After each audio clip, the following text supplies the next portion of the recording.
So guys, Redstone Droner here, and today I'm going to show you guys exactly what each block in redstoning can do for you. Now, I'm not going to be covering all of them, just the basics in this video, titled The Basics. So, let's take a look on that and how we can do this. So first of all, we've got the lever. Plain and simple. It gives a redstone output that can be toggled on and off, like so. Then we have the redstone torch, a block of power that can transport into redstone and give it power. As right here, I have an inverter showing that if the block it is on is powered, it turns off. And so this is useful as an inverter, shown in my not gate video. And this is a repeater. Now, redstone running into a block with redstone on the other side will not power the redstone, but a repeater can hard power this block, powering the redstone on the other side. We'll go more into detail on repeaters later. Then we have the regular piston. As you can see, if we flick this lever to power it, then it pushes the block up, but it can't retract the block down. Here's where the sticky piston comes in. It can push the block up and it can push the block down. Then, what if you're tired of using all one type of power, the lever? You can use a button, which only gives a short pulse of 1 second if it's a stone button, 1.5 seconds if it's a wooden button. Then here's where repeaters can come back into play. First of all, they set ticks. Now, as you probably didn't notice earlier there, if we look at this one, which is set to 1 tick, the minimum amount a repeater can be set to, if you power it, it actually powers 1/10 of a second after I flick the lever, and unpowers at the same rate. So if we look at this, you can set the amount of ticks it has. So this is a 2-tick repeater. And this is shown by the 1, 2, 3, 4 tags at the bottom in my texture pack. So if you right click the lever, it's actually 2 ticks now, 2/10 of a second after, and unpowers at the same rate. You might not have been able to tell there, but here on 3 ticks, I'm sure you can. So you right click and it powers 3/10 of a second after, and there. And here's the maximum a repeater can set ticks to is 4 ticks. Power it, it's 4/10 of a second after, and delays the same amount. Also, redstone has a maximum block limit of 15 blocks. It cannot go any further than that. But using repeaters, what you can do is extend that length. So if it's at power 1, and then you put a repeater in front of it, it is rejuvenated all the way back to 15 block power once you place that next redstone after the repeater. So that is very useful for that, but it does have a 1 tick delay. So you have to watch out for that if you're trying to make instant circuits. Now, this block right here probably needs an entire 5 tutorials of its own. This is the observer.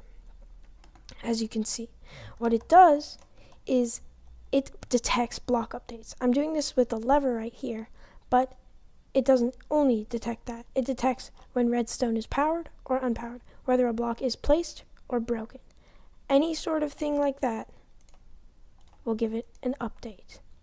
So, the observer can detect block updates, whether water's on it or off of it, whether a piston is pushing in front of its face. It can detect all of that stuff, and it's a very, very useful block, also known as the bud block.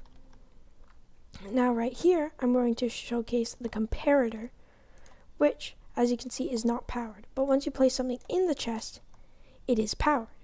The comparator can detect blocks in things that can hold blocks, such as chests, trap chests, which are shown here, dispensers, hoppers, droppers, and all that sort of thing. So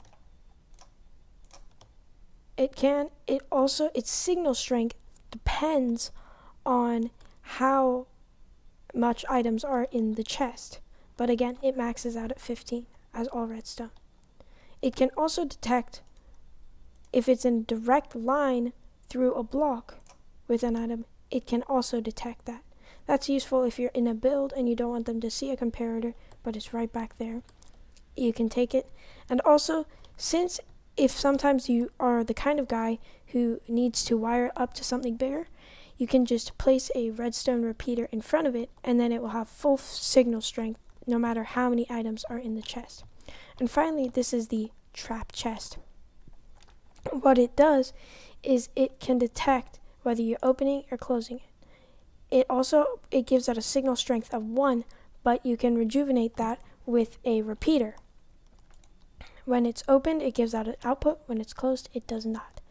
This is the dispenser. What it can do is it can shoot objects. I didn't put any because there were so many to choose from. So it can shoot out arrows that will do damage to you, fireballs, potions, any type of potion, any type of splash potion, that is. And then this is but if you put something in it that is not dispensable, like arrows, like a lever, for example, it drops it just like the dropper, which can only drop. The dropper, unlike the dispenser, can only drop the item. It cannot shoot the item like the dispenser. So if it'll drop out the arrow symbol right here if you power it, and there's an arrow in it, whereas this would shoot the arrow out all the way up and back down. Then we have 2 pressure plates. This pressure plate can only be detected by mobs standing on it, the stone pressure plate, and the wooden pressure plate can also be done by that, but it can also detect if items are on it. I'm not going into detail about the heavy and light pressure plates at this moment in time, but there's so much to talk about them. I'm sure there'll be a tutorial for you. Now, this is to showcase the redstone block. It's attached to a sticky piston right now, and if I power it, it is a movable block of a redstone source. Crafting using 9 bits of redstone dust in the crafting table, that's what it can do. This is the wooden button, which again, it just shows you it's a 1.5. And then right here we have the 2 hoppers running into each other, which can be used to make a hopper clock, showcased right there. And they're just running into each other. This shows the hopper, which has the ability to transport items whichever direction this is pointing. Now, if there isn't a hopper below this hopper, then it will always take it, unless it is locked, which I will show later on. If this is locked, then if the one below it, if this one is locked, then it won't do anything with it. But if there is something below it, it will, instead of passing it there, it will go down, and it will always travel down before going across. Now, just to show the transportation, just in case you wanted to build a mob farm and wanted its drops moved, here's how fast it moves. So you place it in there, and then you come over here, and it's already there. You can beat it though, so if I put it in, come over, it's there now. So that's hoppers. You might want to use water streams as well to transport mob drops. And so now we have the locked hopper and the hopper clock. The ability to lock items that hold items is very important. So a chest, a dispenser, a dropper, a hopper, anything that can hold items can be locked with a redstone signal going into it. Currently I've locked this hopper, meaning it will not transport any items away from itself. So if you lock a chest, then it won't go into the hopper. And then also, you know how comparators can pull blocks signals from items that are in? Since you can put 2 hoppers into each other and flick this, it'll give you a nice smooth clock that you can use in your redstone contraptions. If you lock it, it will go back into here, and then it will not move because it cannot bring it if it's locked. So guys, those are the blocks that I have decided to showcase in this blocks video for redstoning. I'm sure there's more, so just if you need more, check out another channel, and these are the ones that I have showcased today, and I hope this taught some beginners how to use redstone.